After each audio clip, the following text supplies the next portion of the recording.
Oxymoyan Media Network. This is the program on Oxymoyan. Please share this Facebook Live and YouTube link with all your friends. Here we have a very special guest. My name is Hadash Kasai, and I will be your host today. In today's program, we will be having a thorough discussion about the current status of Tigray, Ethiopia, and Eritrea war with a voice of reasons, or voice of reason, actually. VOR, welcome to AMN. Hi, pleasure to be here again. Yes, so happy to have you again. For those that maybe didn't watch our last episodes, can you please briefly introduce yourself? So yeah, again, I'm the voice of reason from the Military and Foreign Affairs Network, a YouTube channel that in some of its coverage it also covers the ongoing civil war taking place inside of Ethiopia. Amazing. I have watched some of your YouTube videos, and they're pretty great. So I'm going to jump right into the questions. What is the status of the war in Tigray, Ethiopia, and Eritrea right now at the moment? Well, obviously, it continues. It continues in other areas of the country. Obviously, still seeing significant fighting in Oromia and other places as well.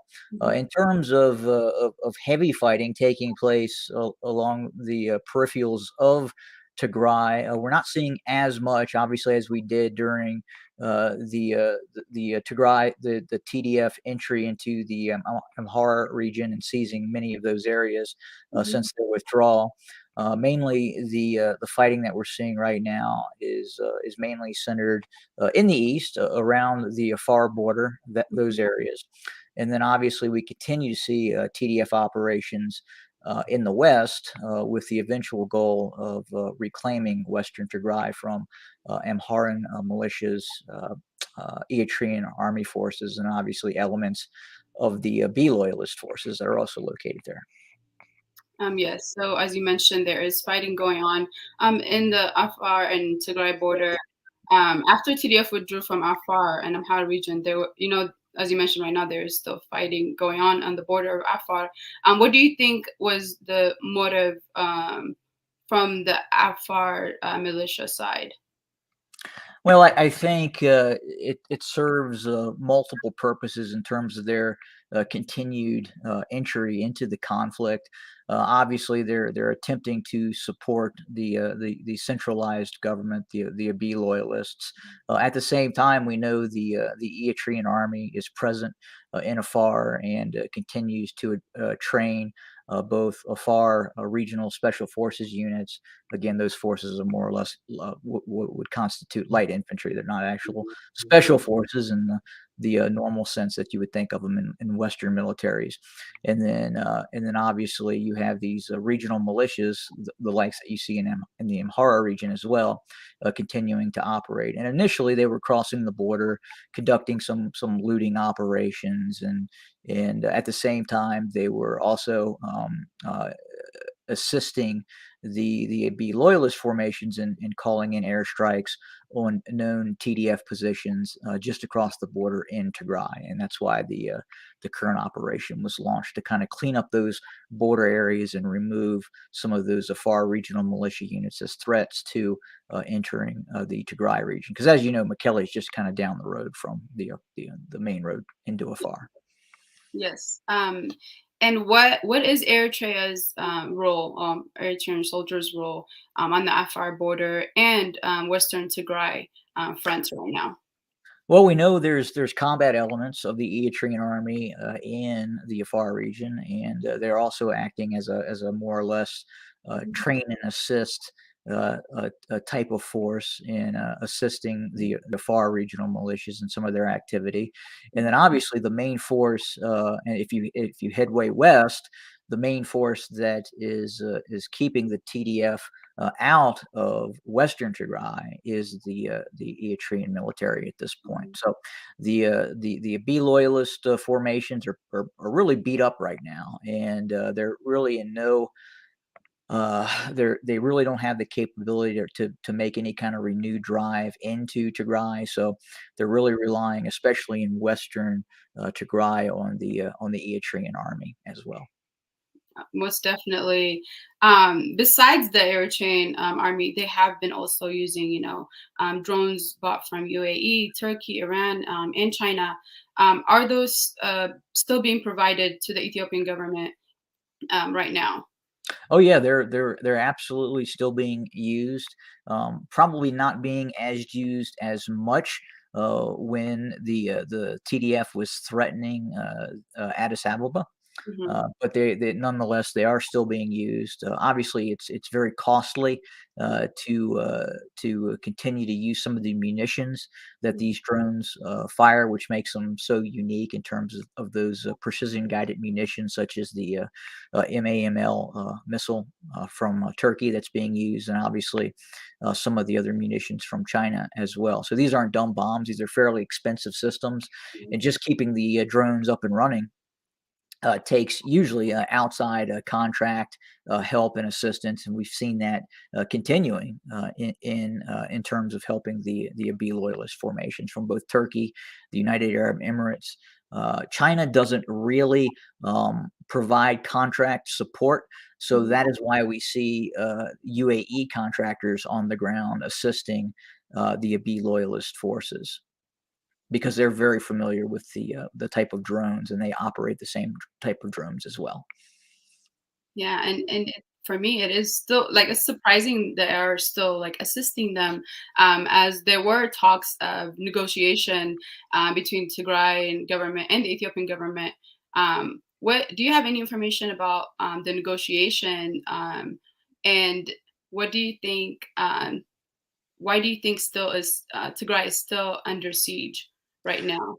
Yeah, so my hunch is that when the TDF agreed to withdraw from the Amhara region, I don't believe it was a battlefield retreat. I believe it was a fairly organized withdrawal out of the Amhara region, and I think what precipitated that withdrawal was an agreement, a kind of behind the closed door agreement, in which we would eventually see the Abiy loyalist withdrawal from Western Tigray. Now, obviously, that's a problem because you have other parties involved. You have Fano in there. You have some other Amharan militia units. You have obviously the regional government of the Amhara region has forces in there as well. And we've seen that there's not unity of command, and those forces operate on their own as well.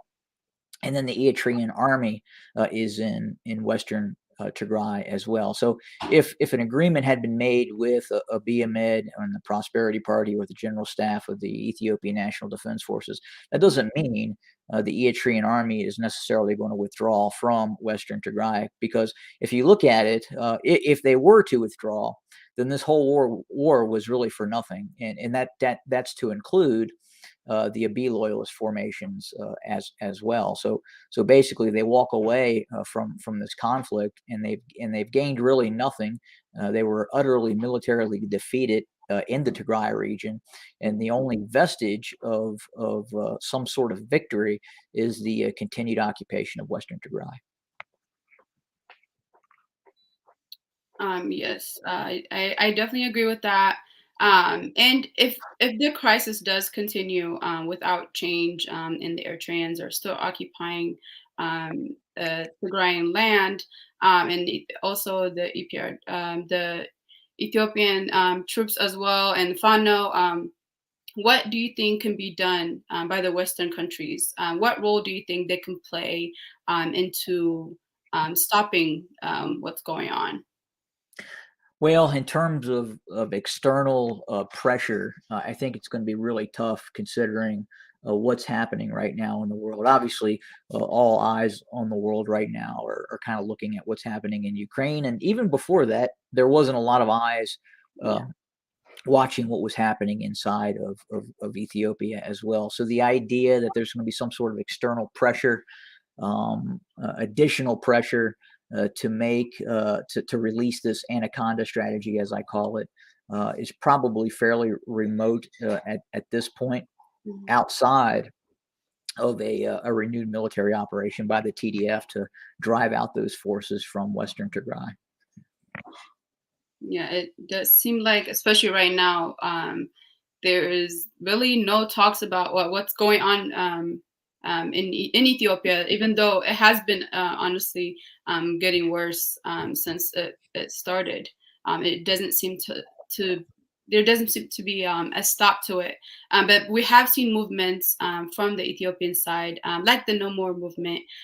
What do you think is the motive of the No More movement? And is it registered under FARA? And could you please explain what that stands for? And if they are registered under it? I quite honestly, I'm not sure if they are or not. Mhm. So FARA is the Foreign Agent Registration Act. It was instituted back in, I believe, 1938, in terms of if you were working for a external government as an agent for said government in the United States, then you would have to disclose that information. So for an example, RT Russia Today has to disclose that their most of their funds come from the Russian government. So now with the No More movement, and it's a very strange situation with that movement, and especially the front person of that movement.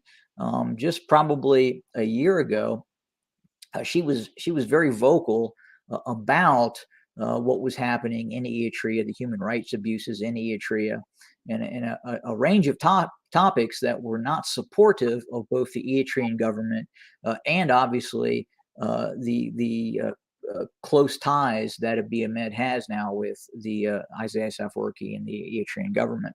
But suddenly that changed very quickly, and suddenly she's taking trips to Ethiopia. I believe she's actually been given land by the Ethiopian government. Obviously, she's receiving money. I do have through contacts that have given me information that would indicate that the NISS could be very well involved in the No More movement. And again, it's really there for all to see on YouTube. If you go, I believe it's the YouTube video of her in her vehicle talking about the Eritrean government, and now she is kind of supporting both Abiy Ahmed and Isaias Afwerki. So the question is, why is that happening, and why this sudden change in her position? Does that make sense? Yes, it does. And for those that don't know, he's speaking about our very Miss Hermela Aragawi, that was indeed with us in the beginning, was fighting alongside the Tigrayans, the Tigrayan diaspora, and now has completely switched. So yes, I definitely do agree with you, and it does make sense. And then I guess my question, my next question for you is, um, for those like Hermela Aragawi that have been, supporting criminal leaders like Abiy Ahmed and Isaias Afwerki, can they be held accountable? What do you think? Well, I think in the court of public opinion here in the United States, ultimately, she may be held accountable. I would say that because of the the low information person here in the United States that really has no idea what's going on outside of popular culture, Mhm. it's very difficult for them to understand what is happening. They see a movement, and they attach this Pan Africanism to this movement as well, and it kind of it goes into the social justice mantra that we're seeing here in the United States.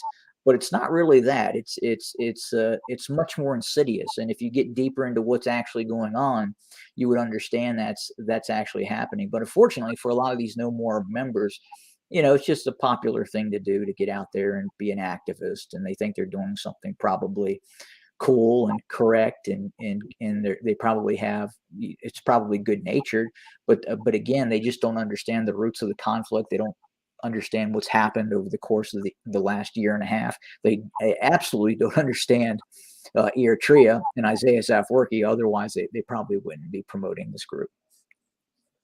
I would like to think so, but there are many that are aware of what's going on, especially now. There are many articles that show like what is happening, especially in Tigray right now, and they are literally promoting crime and Oh, absolutely.